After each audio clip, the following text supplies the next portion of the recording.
जय गोपीजना वल्लभा गिरिवरधारी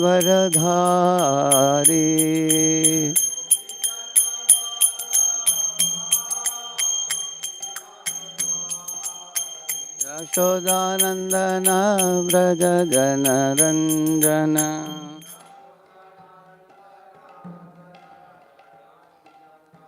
यशोदानंदन व्रज जनरंजन यमुना तीरावनचारी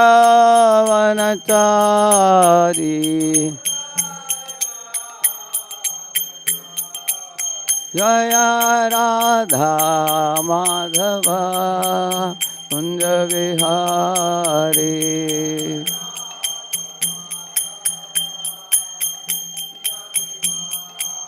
जय राधा माधव कुंज Vihari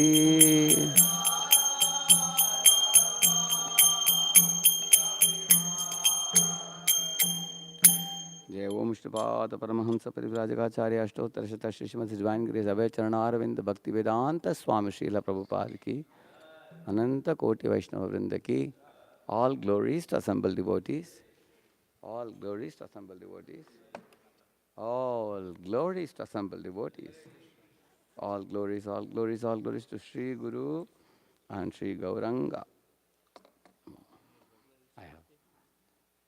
I have this also.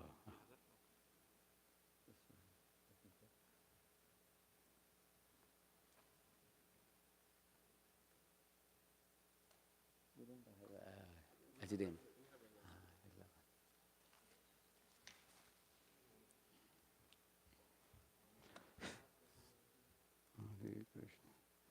Om Ajnanatimirandasya Jnananjanashalakaya Chakshuvanmilitam Jena Tasmai Shri Gurave Namaha Shri Chaitanya Manobishtam Stapitam Jena Bhutale Swayam Rupa Kadamahyam Dadati Swapadantikam Vandehum Shri Guroho Shri Yutapadakkamalam Shri Gurun Vaishnavamscha Shri Rupam Sagrajatam Sahagana Raghunatanvitam Tam Sajivam Sadvaitam Savadutam Parijana Sahitam Krishna Chaitanya Devam Shri Radha Krishna Padan Sahagana Lalita Shri Vishakhanvitamscha Namavom Vishnupadaya Krishna Prishthaya Bhutale Shrimate Bhaktivedanta Swaminiti Namine Namaste Saraswate Deve Gauravani Pracharine Nirvishesha Shunyavadi Paschatya Deshatarine Namo Mahavadanyaya Krishna Prema Pradayate Krishnaya Krishna Chaitanya Namne Gauratvishe Namaha Vancha Kalpatarubhyascha Kripa Sindhubhya eva cha Patitanam Pavanebhyo Vaishnavebhyo Namo Namaha Jaya Sri Krishna Chaitanya Prabhu Nityananda Shri Advaita Gadadhara Shri Vasadi Gaura Bhakta Vrinda Hare Krishna Krishna Krishna Hare Hare Hare Rama Rama Rama Hare Hare Om Namo Bhagavate Vasudevaya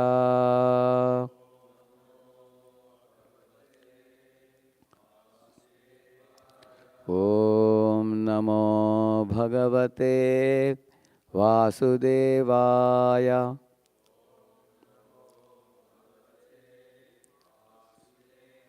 Om Namo Bhagavate Vasudevaya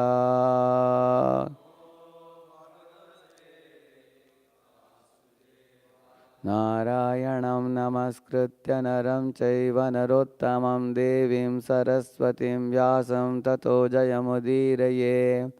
Nashtaprayeshva bhadreshu nityam bhagavata sevaya bhagavatyuttama shloke bhaktir bhavati naishtiki.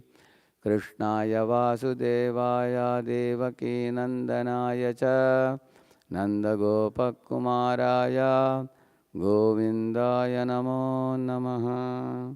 Welcome all of you for the Śrimad Bhāgavatam class this morning. Who was coming? So this is third canto, 20th chapter, text number 28. Sovadharyasya karpanyam vivikta dhyatmadarshanaha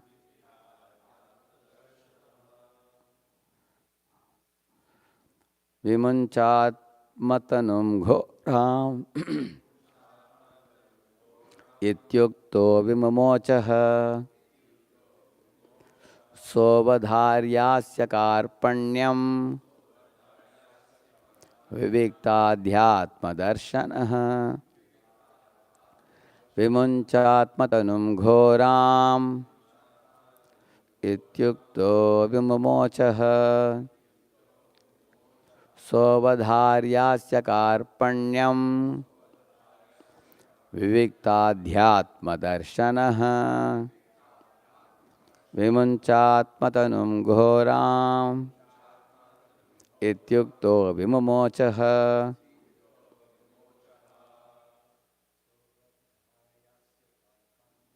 Sovadharyasya karpanyam viviktadhyatmadarshanaha vimunchatmatanum ghoram ityukto vimumochaha.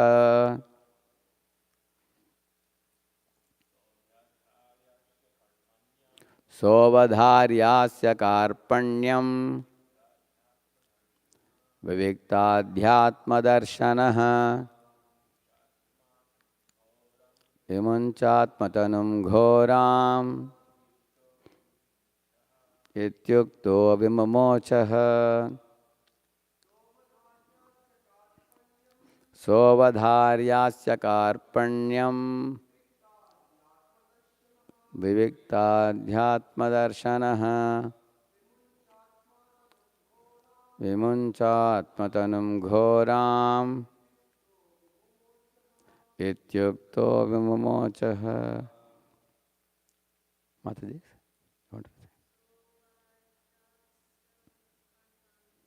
Sovadharyasya karpanyam viviktadhyatmadarshanaha vimunchatmatanum ghoram ityukto vimumochaha.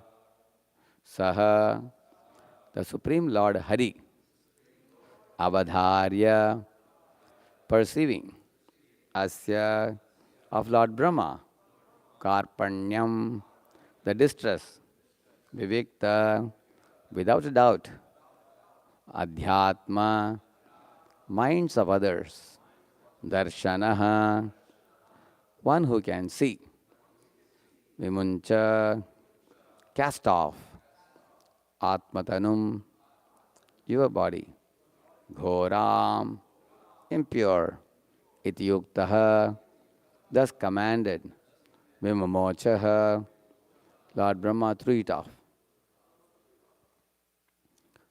Translation and purport by His Divine Grace, A.C. Bhaktivedanta Swami Prabhupada ki. The Lord, who can distinctly see the minds of others, perceived Brahma's distress and said to him, cast off this impure body of yours.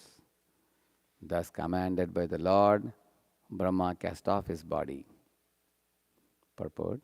The Lord is described here by the word Viviktadhyatma Darshanaha. If anyone can completely perceive another's distress without doubt, it is the Lord Himself. If someone is in distress and wants to get relief from his friend, sometimes it so happens that his friend does not appreciate the volume of distress he is suffering. But for the Supreme Lord, it is not difficult. The Supreme Lord, as Paramatma, is sitting within the heart of every living entity, and he directly perceives the exact causes of distress. In Bhagavad Gita, the Lord says, Sarvasya chaham hridisannivishtaha. Bhagavad Gita 15:15.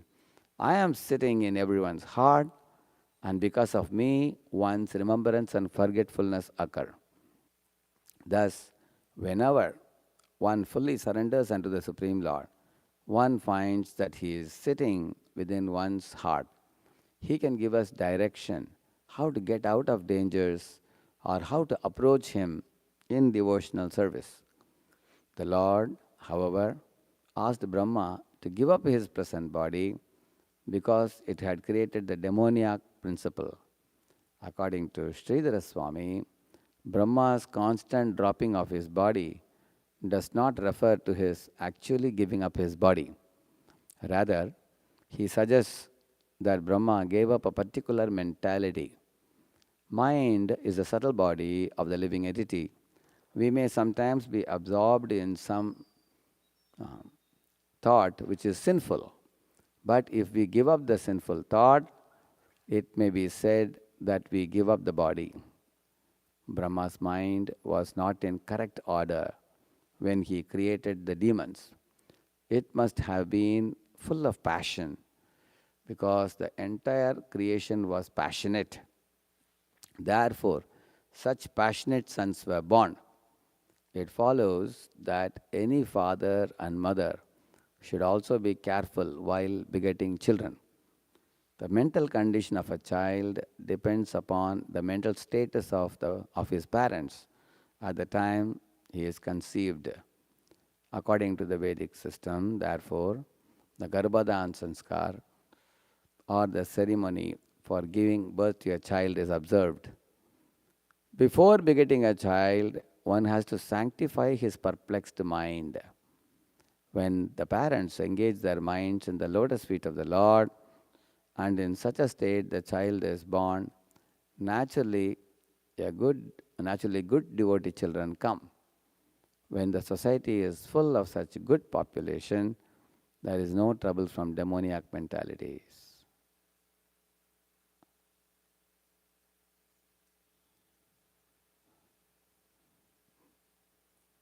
So first there is a description about the super soul up to this.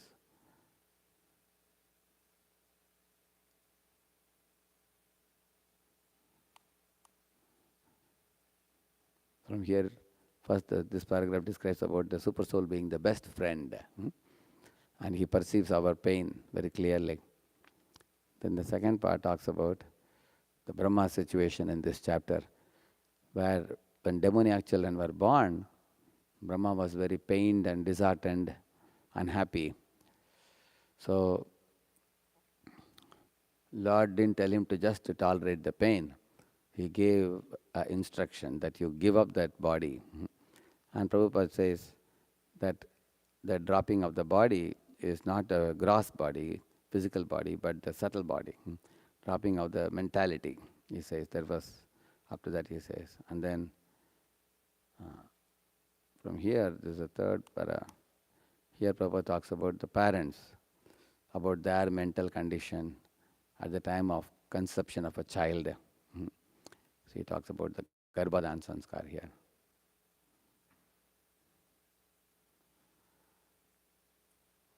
So we are reading from the chapter, conversation between Maitreya and Vidura. Brahma is making different kinds of creation. So here the previous verse, if you see,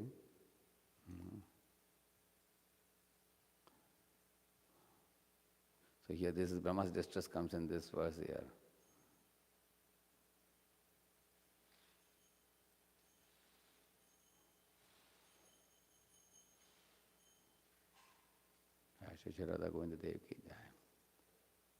See here, in this verse it says, Lord Brahma then gave birth to the demons from his buttocks, and they were very fond of sex.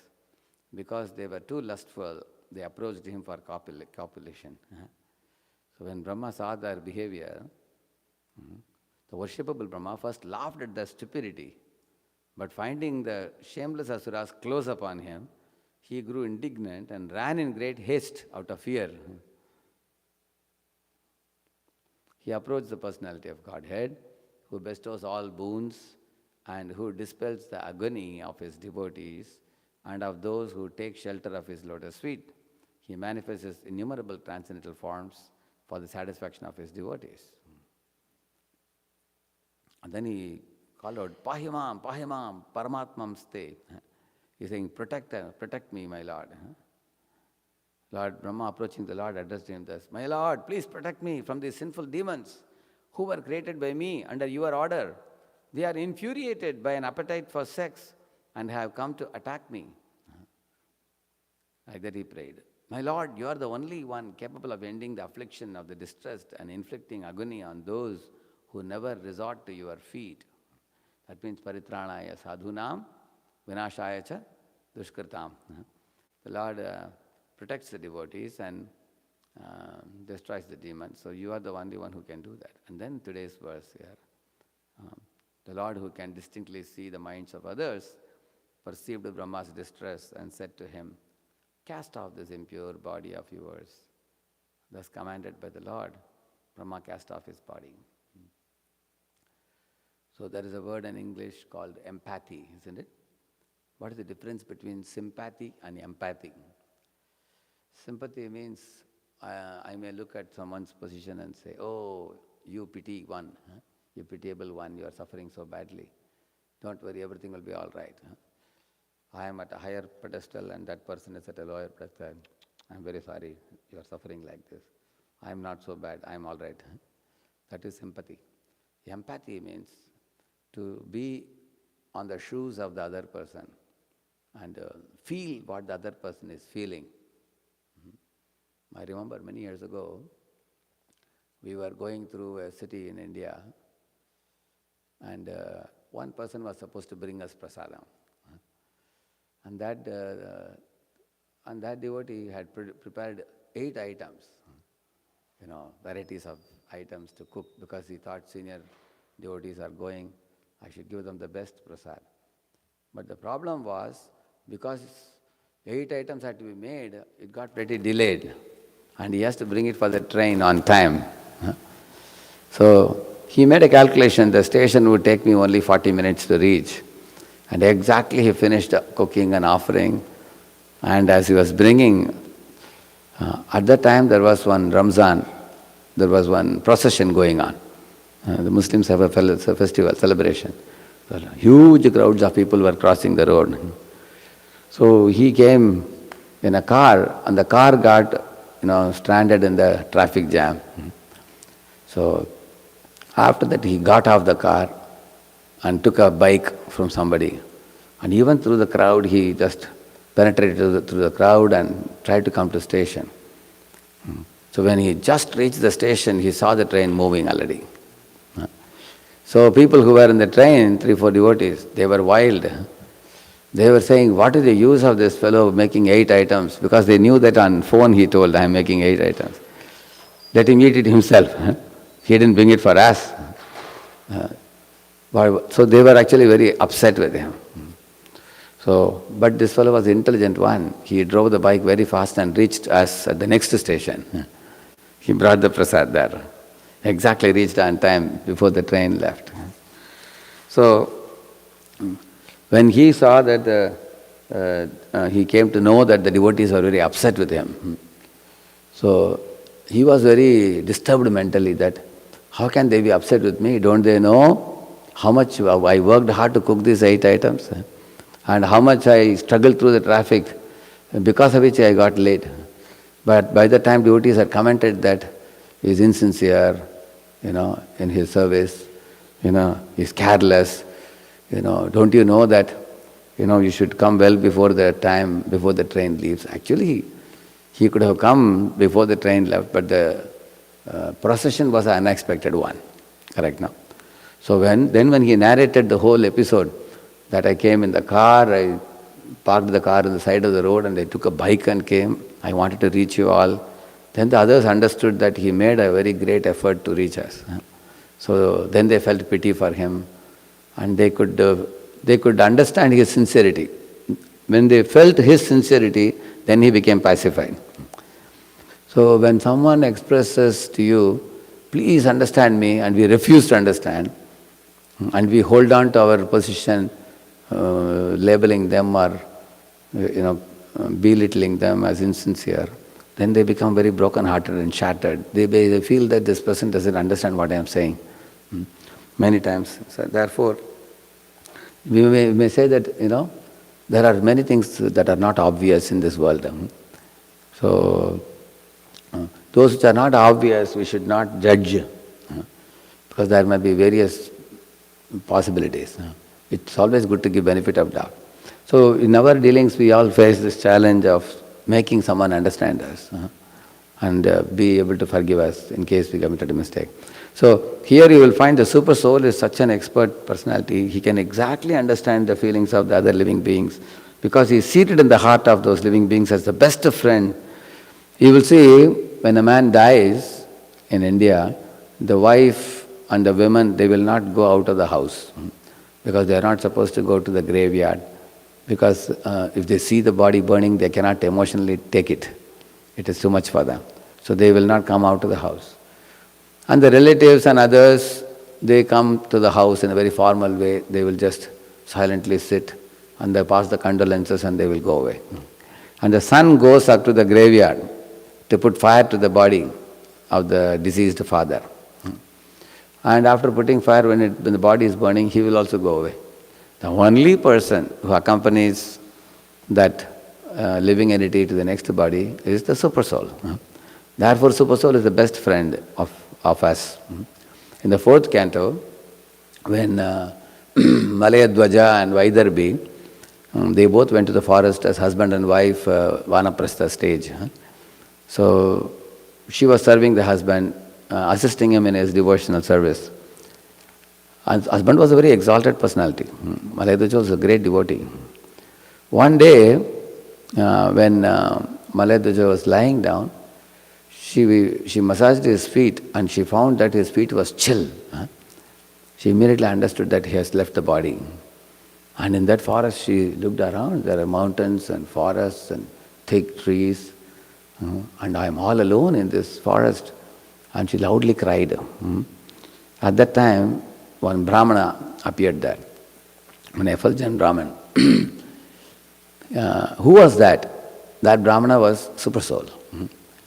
And the Brahmana told her, why are you lamenting like this, O living entity?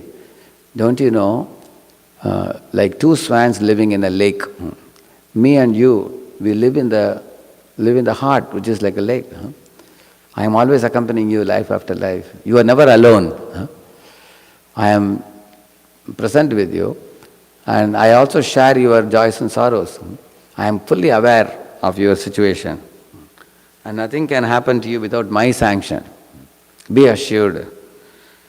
And you have some temporary relationship in this world, as someone is a husband or father or mother, brother, sister. But these relationships will be finished. So your eternal relationship is only with me. When the Lord gave that assurance, she became pacified after that. Even all of us also, in this world, we will never feel lonely if we know that we have our own private Paramatma to watch us. Upadrashta, Anumanta, Jabharta, Bhokta, Maheshwaraha, Paramatmeti Chapyukto, Dehesmin, Purushapparaha. Krishna is telling, Upadrashta, I am the director. Anumanta, I am the permitter. Bharta, I am the maintainer. Bhokta, I am the supreme enjoyer. Maha Ishwaraha, I am the greatest controller. There is nothing beyond my control. Everyone and everything is under my control. So, when we know this truth about the super soul in our heart, we will never be disturbed even if somebody misunderstands us. Because we know that this misunderstanding of this person is happening under the witness of Supreme Lord. Because Lord is the witness, He knows the truth. I don't have to worry. I have done my part of explaining it. somebody didn't understand, what can I do? So we can be pacified in our heart by knowing the Lord in our heart watching us. So that is one of the reasons why Nottamashtloka vartanam jushatam tat katamratam syat sambramanta kalepi smaratam tat padam bhujam. This verse is said about Parikshit. You all know very well, Parikshit was saved in the mother's womb by Paramatma Supaso. Now when he was about to die, in those 7 days he got a curse. Did Parikshit expect the Lord to come and save him? Did he pray to the Lord? No, because Parikshit knew very well, this is happening under his witness. At that time he wanted me to live. At this time he wants me to die. Therefore, whatever be his will, let that will happen. So here it says, Syat Sambramanta Kalapi, means even at the time of death, the devotees of the Lord are never disturbed. Knowing well that all this is happening under Lord's will. And that is the reason why Jadabharata, when chopper was put on his neck, he did not get frightened. Because he had full faith that Lord Vasudeva, Lord Krishna is watching the situation. Of course, we can't behave like that in our stage. We have to make our effort to escape as much as we can. Because we are not pure devotees. But you can see the very advanced pure devotees, they live in the presence of the Lord, always, 24/7, due to which they have no fears at all in this world. Now in the same manner, if I am worried about something, I can report to the Super Soul. Lord, I can tell him, my dear Lord, I am very much in anxiety about this. I am unable to handle it myself, please help me. And that's what Brahma did. Brahma was put in a very peculiar situation here. He was given one project of creating many species of life. So while doing that project, he came across living entities who are vicious living entities, very dangerous living entities.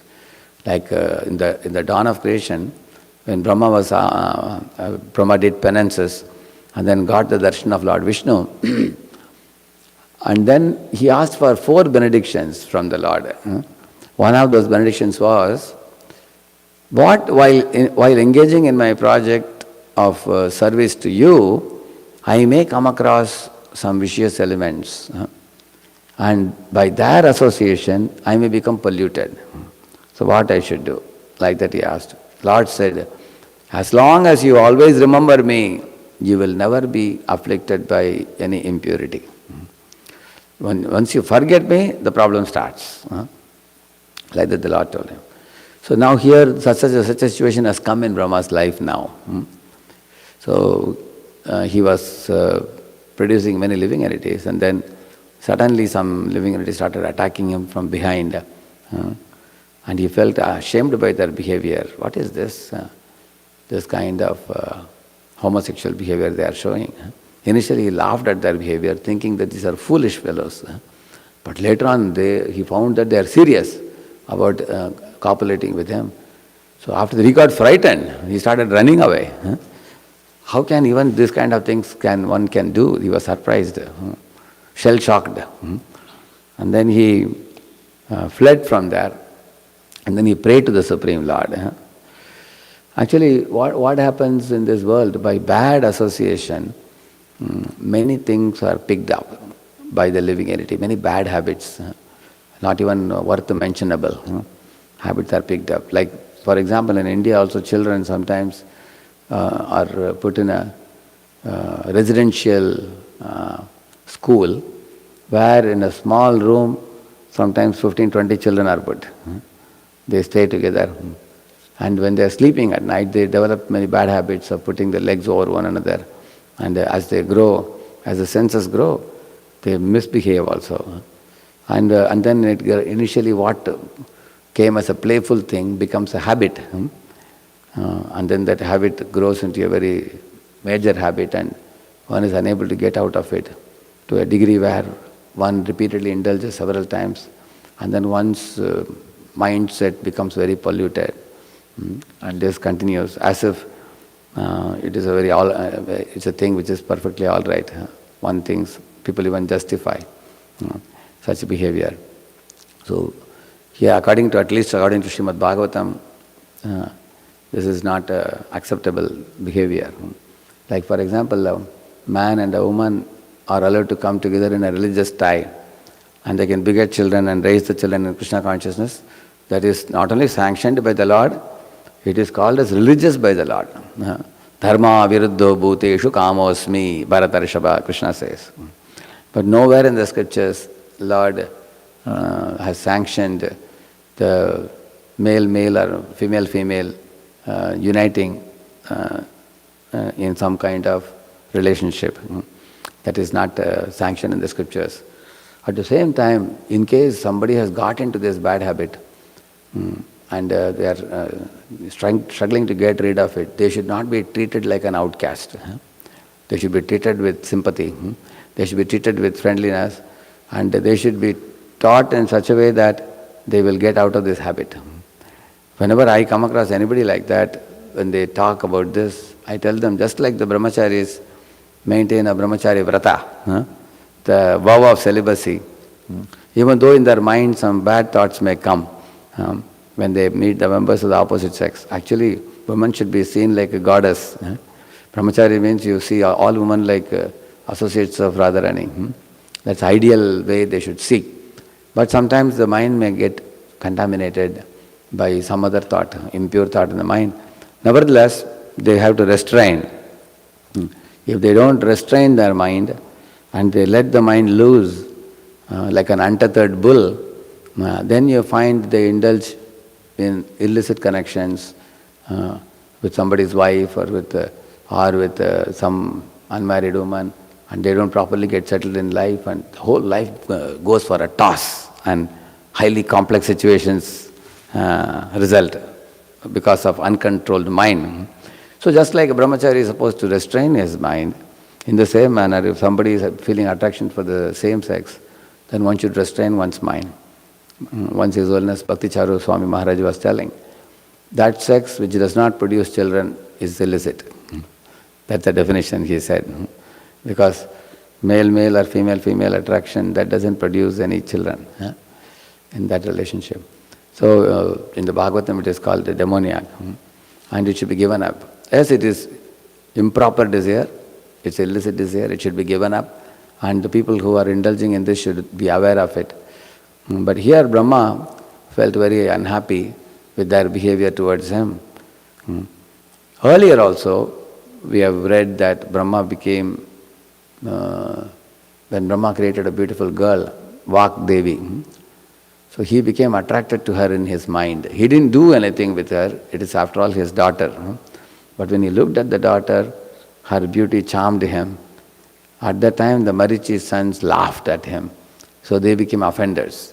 And later on, they became Kalanemi's sons, and then later on, they were cursed they came as Hiranyakashipu's sons, and then later on, they became Vasudev and Devaki's 6 sons. And then they got a curse that their father will kill them. So earlier, their father was Kalanemi, who was Kamsa. So therefore, Kamsa kills those 6 children, you will see, because of offending Brahma. What we learn from that episode is, even if somebody has some impurity or impure mentality, we are not here to ridicule them or mock at them. Then how should we respond to that? For that, another good example is given.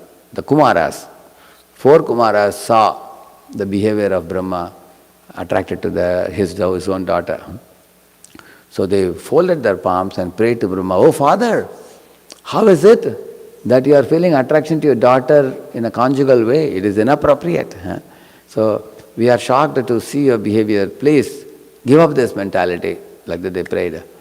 But they saw that Brahma is still hell-bent on staring at her with the same intent. Then they turned to the Supreme Lord and they prayed, "Oh Supreme Lord, give sadbuddhi to our father. Give good intelligence to our father." So because we are worried about him, his behavior. And then Lord Krishna came as Hamsavatara. Later on you will see that. Of course, Brahma came back to his senses. And when 4 Kumaras asked certain questions about sense gratification, Brahma could not answer. So there Prabhupada says, if a superior is oneself weak-minded and indulging in sense gratification, they won't be able to answer the questions of the subordinate with good clarity. Because one is oneself wetting one's consciousness. So then he couldn't answer their questions. Then Brahma and Kumaras, they approached Hamsavatara. We will read in the later 11th, 12th canto, we will read that. Hamsavatara comes and speaks to them, and everybody becomes enlightened by that. So the point is, sometimes a preacher also comes across some candidate who want to open their heart and reveal their mind and take help from us. And we also open our mind and heart to them and say, please go ahead, I will help you. It's exactly like one fellow is drowning and you give your hand. It depends on how strong you are. Actually, if you really want to save a drowning man, you should be such a swimmer that you can take the drowning man on your shoulder and put, and still you should be able to swim.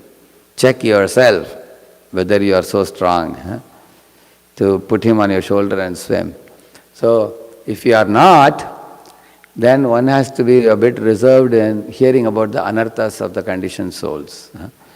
Like if somebody comes and reveals to you about their leelas in their youthful days, what nonsense they did, and they say that I did this with this woman, that woman, many things they reveal. You hear it, they will put this bomb in your head and they will go away. Afterward, that bomb will be exploding in your head. In fact, our mind will imagine more than what he did also. And that will cause a lot of impurity, contamination in the mind. So much so that contamination can actually make us impure. We may actually become sexually agitated and we may lose our purity by that, by having heard that. He may wonder, I wanted to help that fellow and he putrefied me and went away. And neither did he become a devotee, nor I could help him. Both of us are drowning. What is the use? So therefore, whenever, in many times in Pune, when devotees, younger devotees, find it difficult to tackle problem of somebody, they will come to more senior devotees and take help. Prabhu, he has a lot of terrible problems. I can't even hear. When they hear something, it is disturbing to the mind, they will say, stop, enough. Don't tell me anything more about you. Enough now. I don't need all the details. It's good enough to know that you got into trouble. That's good enough. Now for getting out of trouble, chant Hare Krishna, read this book, read these articles and come and spend in the temple more time and the morning program, everything. Because even if you know the complexity of his problems, and the material world is full of complexities, we should go for a spiritual solution. So, therefore, one should not allow one's subtle body to become contaminated, because the subtle body's shape is always changing depending on our mental absorption. So at the time of death, whatever shape the subtle body has assumed, say if the subtle body is lusty, it assumes the shape of a dog. If the subtle body, is greedy and ambitious, so different bodies are present. A subtle body. So the subtle body takes the soul to the next body in order to give shape to the desires stored in the subtle body.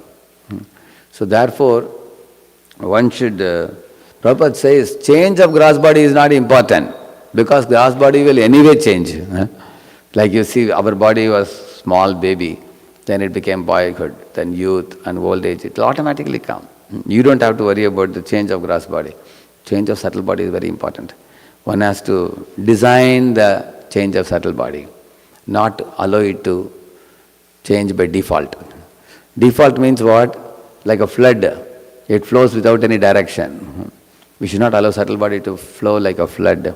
We should design the direction of the subtle body. Subtle bodily change. That means Rishikena, Rishikesha Sevanam Bhakti Ruchyate. By engaging the senses in service of master of senses, Krishna, the senses become purified. And Manmana Bhava Mad Bhakto, Krishna says, engage your mind in chanting the holy name, by which mind is purified. And study the scriptures, then intelligence is purified. Stay in the company of devotees and associate with them and receive feedback from them and modify your life, then false ego is purified. In this way, senses mind, intelligence, false ego, all of them have to be purified. Because the goal of life itself is purification. So, therefore, in the second part of this purport, here Prabhupada says that, yes, you can purify. Sometimes something is purifiable, you can purify. But if you cannot purify, you have to cast off. Now, regarding this casting off, Prabhupada used to say that if somebody has engaged in illicit behavior after dedicating one's life and body to Guru, then one should commit suicide.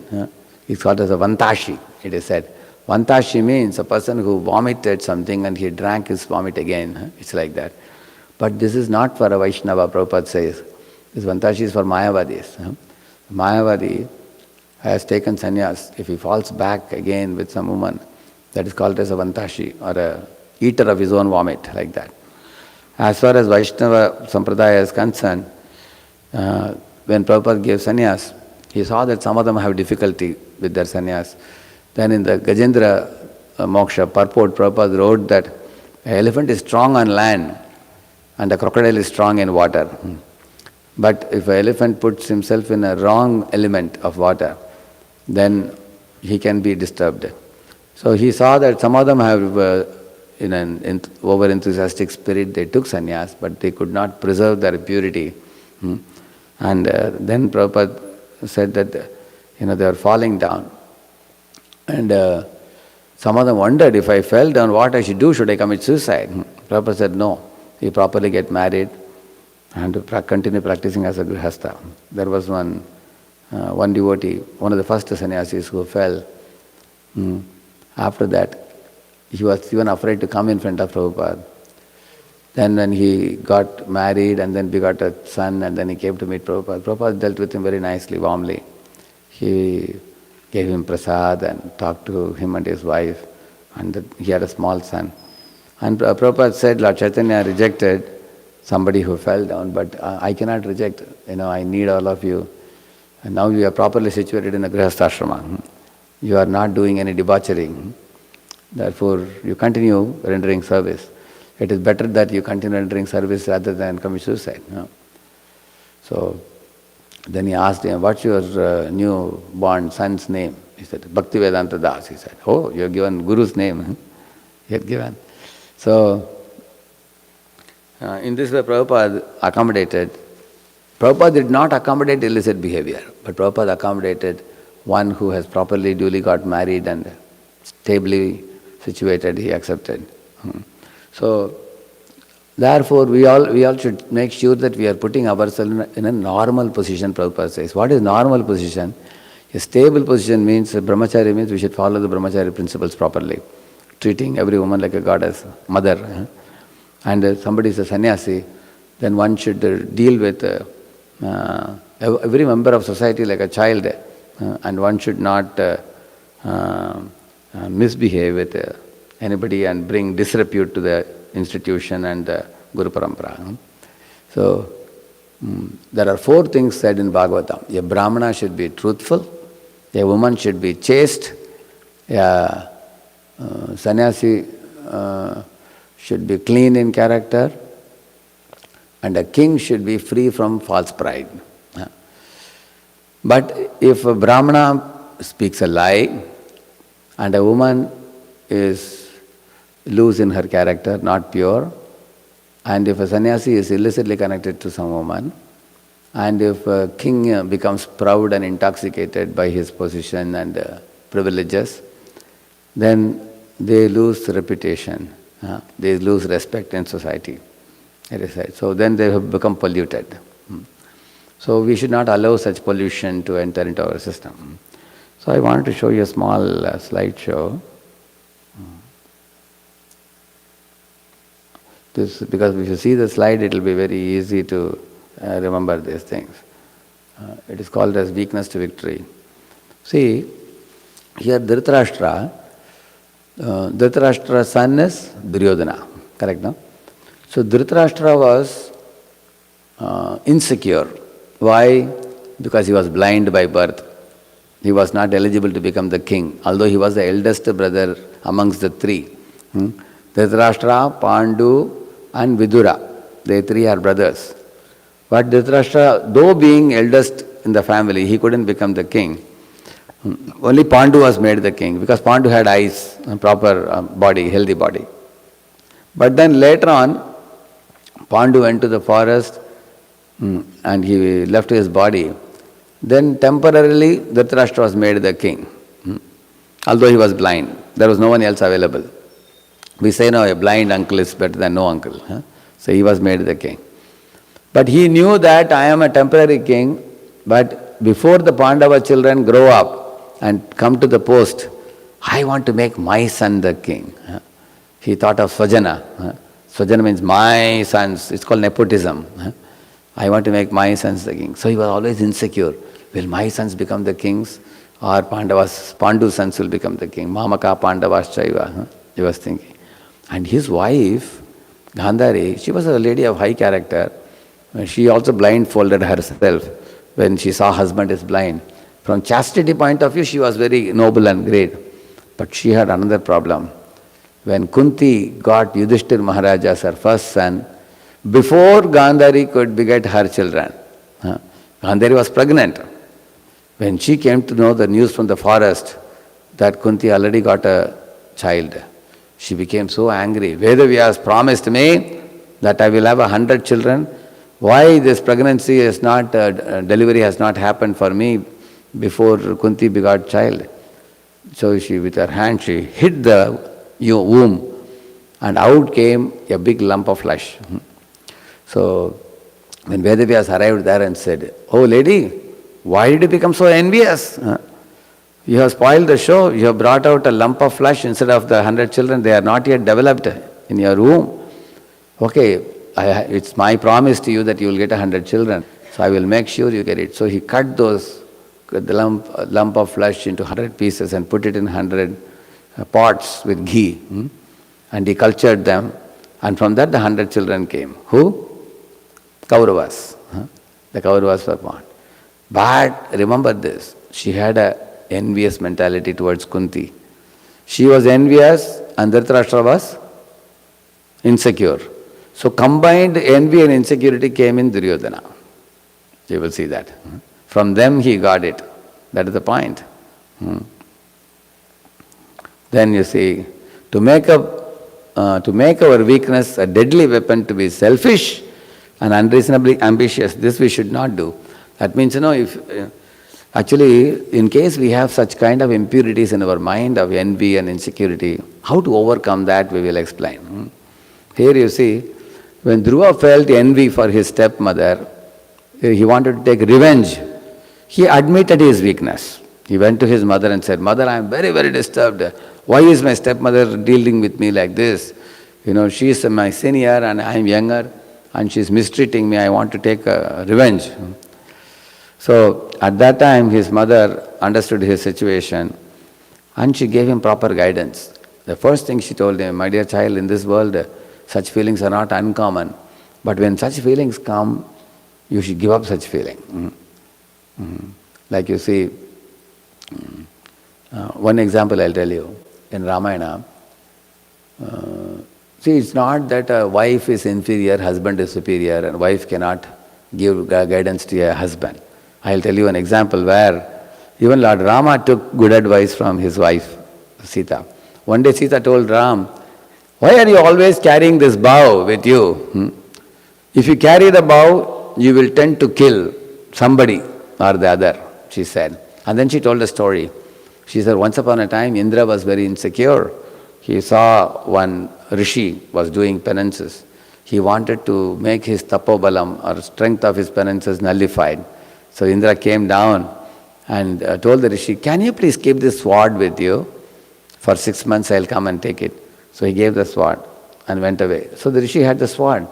Now having the sword, you want to fidget with it, right? When he was walking in the jungle, he would use the sword for cutting the trees, plants, like that he would cut and keep walking ahead. So gradually he got used to catching the cranes and cutting them, catching birds. And over a period of time, this rishi became completely a violent person like Mrigari. He started catching lot of cranes and putting them on his shoulder, dripping with blood. He came When Indra saw that, he was very happy. Now this Rishi cannot become Indra now. I have polluted him, I spoiled him, he thought. So Sita quoted this story and told Ram, because Indra cheated him by giving a sword in his hand, if you have a nasty thing with you, you will misuse it. Similarly, you are also carrying bow, you are likely to misuse it. So you give up the bow, she said. For that Ram said, Sita, I understand your concern. I promise you that I will only use it for dharma. I will never use it for any adharmic purposes. I will not use it in a irreligious way like that Rishi you said. I am controlled in my mind and senses, and Bharat is ruling the Ayodhya, and it is his desire that I rule the forest. So I need to have this to curb the vicious elements. For that only I will use this. Then Sita became pleased. And he told her, in case you see me misusing it, you have the right to correct me, he said. That means Ram was open to correction even from his wife. You can understand that. At the same time, I'll tell you another pastime from Ramayana, where if wife is going on the wrong path, husband also should correct her. One day, Kekaya Raja. Who is Kekaya Raja? Kaikeyi's father. Kekaya Raja.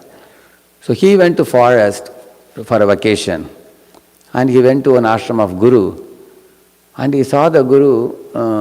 Guru was talented in various skills. So he came to know that the Guru knows the bird's language. So he asked the Guruji, can you please teach me how do we decode the bird speaking? And Guruji taught him. He learnt it very nicely.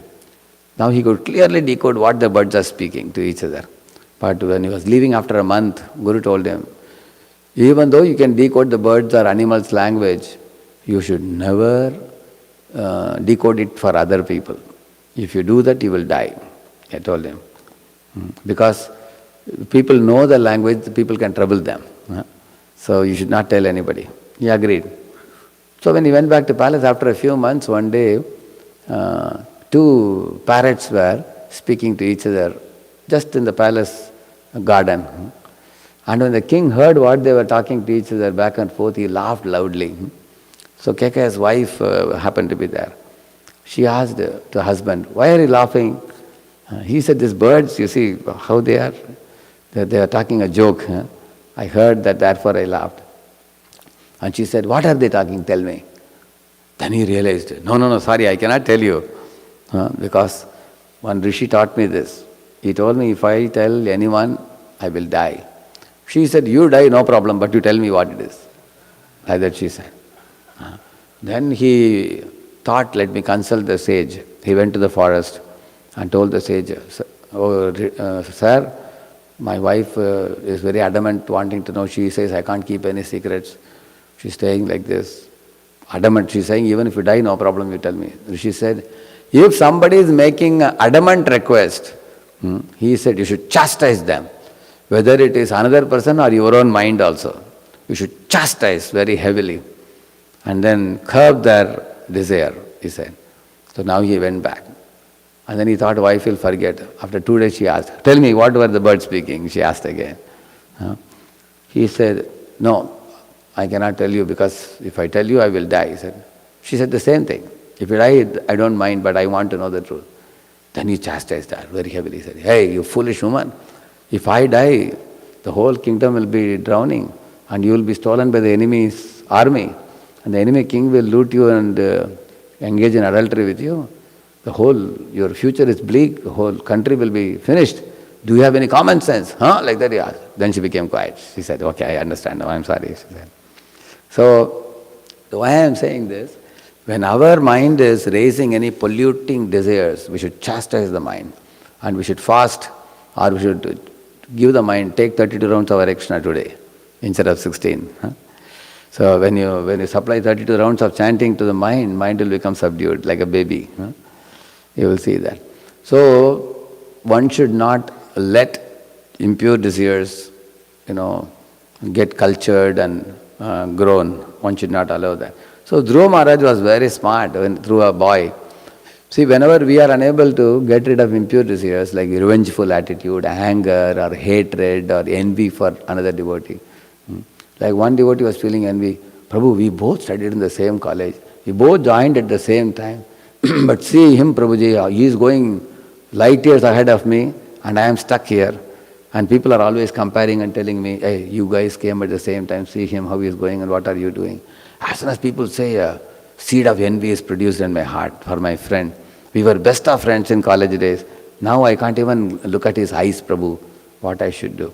So his senior told him, see, Prabhu, he has done some punya in the last life, for which now he is reaping the fruits. Maybe he becomes very popular in the world. Maybe he is very great speaker or very great singer. He has millions of followers. But you don't have such credits from the past life. In the company also gives salary according to your position, is it not? When the January month ends now, February beginning, one person gets $1,000, another person gets $10,000. They get different salary according to their work. So he has done homework, he is getting, and you didn't do homework, you are getting what you deserve. Then he became pacified. Yes, I should not compare. He said, you compare yourself with yourself. Okay, how am I doing this year better than last year? Am I utilizing all the gifts given by Krishna to me properly? Ask yourself like that.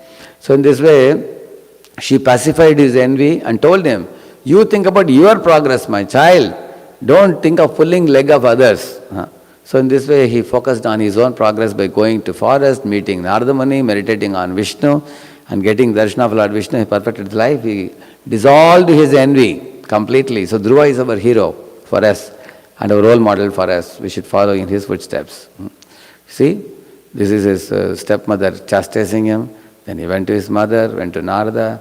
He got uplifted in his consciousness. And in this way, Lord Vishnu blessed him with a conch on his head. He became purified Dhruva and he emerged victorious. From weakness he went to victory. So, I'm going to conclude in 2-3 minutes. See, good intentions need favorable surroundings to fructify. For example, if you have good intention, that is very good, but you also need your favorable environment. For example, Dhruva Maharaj was having weakness of heart in the form of revenge, but he got such a good association of his mother and Narada, because surroundings was good, so he could conquer over the weakness. For example, I am showing you a weakness here. Arjuna had a weak mind, but he had little sincerity, and then by his side was Krishna, favorable surrounding. He came out of weakness, karpanya or weakness of heart, he came out of it.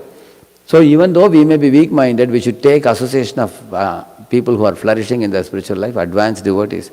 And by their help, we can come out of weakness. That's what Dhruva did. The best quality in Dhruva is he was always obedient. His mother told him, he obediently went to forest. Narada told him, he obediently practiced. Then Lord Vishnu gave him blessing and everything. Later on, Swayamvamana told him, don't fight the battle against Yakshas, he obeyed. Then Kubera told him, he obeyed also. You will find that therefore you have to be obedient to the seniors, superiors who are our well-wishers. And Arjuna also, when he obeyed Krishna, Karishya Vachanam Tava, he came out of his weakness. Correct, no? So, on the other hand, here you see, Ajamila had good intentions, but he had a weak will. When he went to the forest, the surrounding was unfavorable for him. So he fell down from that position, Brahminical position. He went for plucking flowers, although he had good intentions, but his weak will, he didn't have a high character. He fallen down by bad surroundings. You can see that. So, later on, in the most degraded condition, he got good association of Vishnu Dutas. Then he got elevated. And in 12 years or so, he practiced Krishna consciousness in Haridwar and went back to Godhead. You will see that. So one thing becomes very clear for all of us in our weak-minded stage, when our will is weak, at least we should have good intention. If we have sincerity and good intention in our endeavors, then if surroundings are good, despite our weakness, we can come out of weakness. Like Arjuna was weak-minded, but he had sincerity. Here you see, Prahlad-like people, their intention is also good, and they are not weak in will. They have high character. Prahlad Maharaj, Ambarish Maharaj, Parikshit and all. Their intention is also pure, their character is also high, and even if there is an unfavorable surrounding, it cannot pose any obstacle. Look at Prahlad. His character and intention are so great that unfavorable circumstances could not touch him. He did not buckle or succumb to the arrogant treatment of his father or assassination attempts of the father. So, therefore, for weak people, when you have an unfavorable surrounding, that goes ill together. Because will is also weak, surrounding is also, association also is bad, then one goes down. So therefore, if I have a weak will like Dhruva, I should have a strong association like Suniti and Narada. That is one thing we learn. So here is a summary. Good intentions need, somebody can read this please? Was the mic with you? Yeah, yes, Prabhu. Good intention need favorable surroundings to fructify. Yeah. Like all of you, if you see in our lives, we have come with some good intention to become devotees. But we also need favorable surroundings to fructify. Because a plant, a seed can only germinate and grow in a very nice sand and things like that. Yes. Second.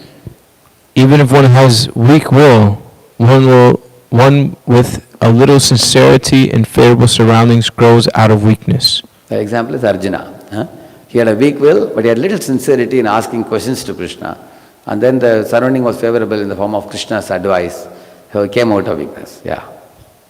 3. Unfavorable surrounding places big obstacles for one who may have good intentions, but a weak will. Yeah.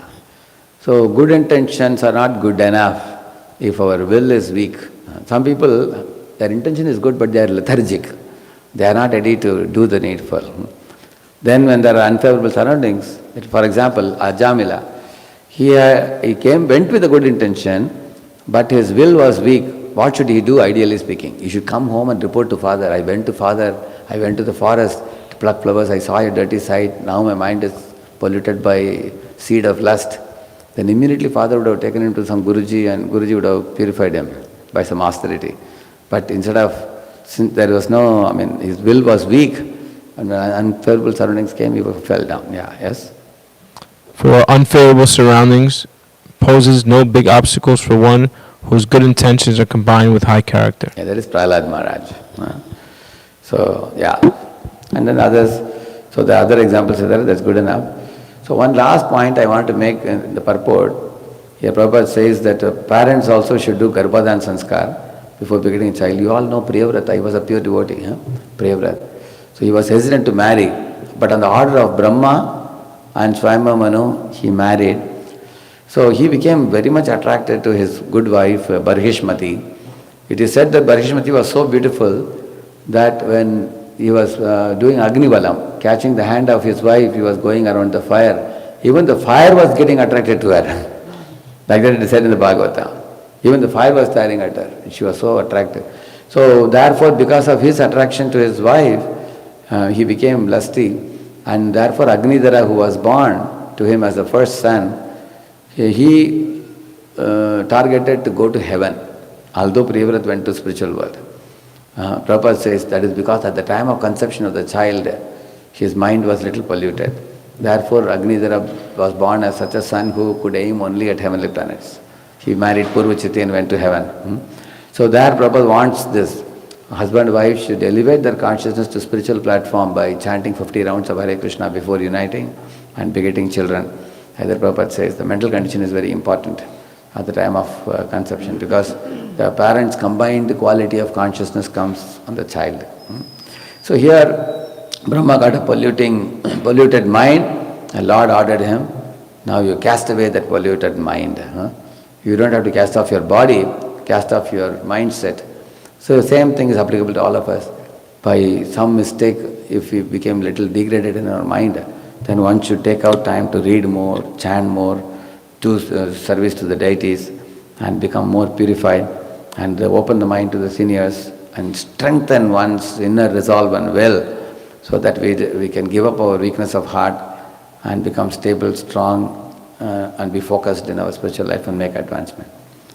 Śrimad Bhāgavatam ki, Srila Prabhupada ki. Thank you very much.